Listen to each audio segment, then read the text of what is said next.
শেষ পর্যন্ত উপদেষ্টা নাহিদ ইসলাম পদত্যাগ করেছেন। তিনি তথ্য উপদেষ্টা ছিলেন, তিনি পদত্যাগ করেছেন। পদত্যাগের কারণ সবার কাছেই পরিষ্কার। ছাত্রদের যে একটি নতুন রাজনৈতিক দল হচ্ছে, সেই দলের প্রধান তিনি। সুতরাং সেই দলটি কবে ঘোষণা করা হবে সেটিও নিশ্চয়ই আপনারা জানেন। 28শে ফেব্রুয়ারি, অর্থাৎ শুক্রবার যে দল ঘোষণা হবে তার আগেই তার পদত্যাগ করার কথা। সেই অনুযায়ী দুদিন আগে তিনি পদত্যাগ করলেন। তার এই পদত্যাগ নতুন রাজনৈতিক দল নিয়ে বিতর্ক তো আছেই, সেই বিতর্কের মধ্যেই তিনি পদত্যাগ করলেন। সকাল থেকেই বোঝা যাচ্ছিল তিনি পদত্যাগ করবেন এবং অন্তর্বর্তী সরকারের প্রধান উপদেষ্টা ডক্টর মোহাম্মদ ইউনূসের নেতৃত্বে সকালেই অনানুষ্ঠানিক বৈঠক বসে যমুনায়। এই বৈঠকের কারণটা কি হঠাৎ করে সেটা বোঝা যাচ্ছিল না, কিন্তু টেলিভিশন স্ক্রল দেখে বোঝা যাচ্ছিল যে সম্ভবত নাহিদ ইসলামের পদত্যাগ এবং পদত্যাগের পর উপদেষ্টা পরিষদের আকার কি হবে, সেই দায়িত্ব কে পালন করবে, এগুলো নিয়ে আলোচনা করার জন্য তিনি উপদেষ্টাদেরকে ডেকেছিলেন এবং সেটি হয়েছে। এখানে বলা হচ্ছে দুপুর 2টার দিকে যমুনার সামনে প্রেস ব্রিফিং হবে। সেই প্রেস ব্রিফিংয়ের বিষয়টি আরও পরিষ্কার করা হবে। ছাত্রদের নতুন রাজনৈতিক দল গঠন, যেটা খবর এসছে যুগান্তরে এই মুহূর্তে, ছাত্রদের নতুন রাজনৈতিক দল গঠন এবং উপদেষ্টা নাহিদ ইসলামের পদত্যাগ ইস্যুতে আজকের অনির্ধারিত বৈঠকে আলোচনা হতে পারে। বৈঠক শেষে এই বিষয়টি জানানো হবে। তো ইতিমধ্যেই গণমাধ্যমে চলে এসছে যে উপদেষ্টা নাহিদ ইসলাম পদত্যাগ করেছেন। কালবেলায় প্রথম এই রিপোর্টটি প্রকাশ করেছে। অন্তর্বর্তী সরকারের উপদেষ্টার পদ থেকে পদত্যাগ করেছেন নাহিদ ইসলাম।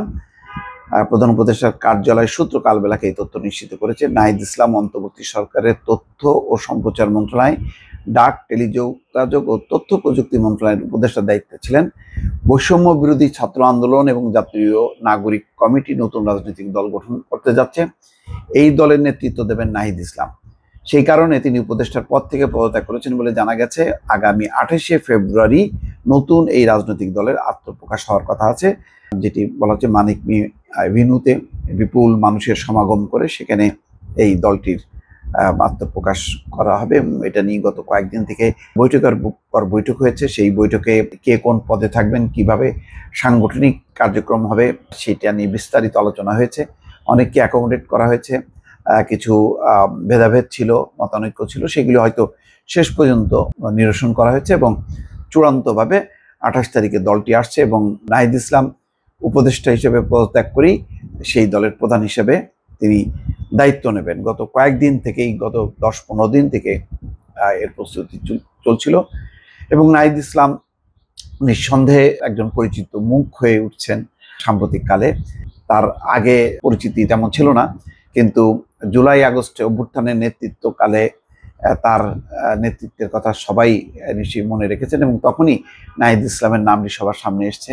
ধারাবাহিকভাবে লাগাতার আন্দোলনে তিনি যুক্ত ছিলেন এবং এক পর্যায়ে তিনি গ্রেপ্তার হন। গ্রেপ্তারের পরে তাকে নির্যাতন করা হয়। তিনি বলেছেন যে তাকে ডিজিএফআই এর সদস্যরা গ্রেপ্তার করে, তারপরে তাকে নির্যাতন করা হয়। এরপর পূর্বাঞ্চলের কোনো একটা খালের নিচে তাকে ফেলে রাখা হয়। তারপর তিনি সেখান থেকে উদ্ধার হন। তারপর আবারও ডিবি প্রধান হারুন সাবেক গ্রেপ্তার করে হাসপাতাল থেকে। তারপরে ডিবি অফিসে 5 জন সমন্বয়ককে গ্রেপ্তার করে তাদেরকে দিয়ে বাধ্য করা হয় আন্দোলন প্রত্যাহারের জন্য। নানান নাটকীয় ঘটনায় নাহিদ ইসলাম সামনে চলে আসে এবং ছাত্রদের আন্দোলনের কারণে যেহেতু শেখ হাসিনার পতন, তখন ছাত্রদের প্রতিনিধি হিসাবে 3 জন যুক্ত হন, মাহফুজ আলম, তিনি এবং আসিফ মাহমুদ, এবং 3 জনের একজন পদত্যাগ করলেন।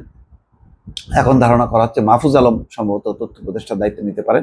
তো সব মিলিয়ে আজকের সকালেই আলোচনা এবং এই আলোচনার প্রেক্ষিতেই তিনি আনুষ্ঠানিকভাবে সেখানে হয়তো পদত্যাগ করেছেন এবং সেটি হয়তো আনুষ্ঠানিকভাবে কিছুক্ষণের মধ্যেই জানানো হবে। দর্শক ভালো থাকবেন, আল্লাহ হাফেজ।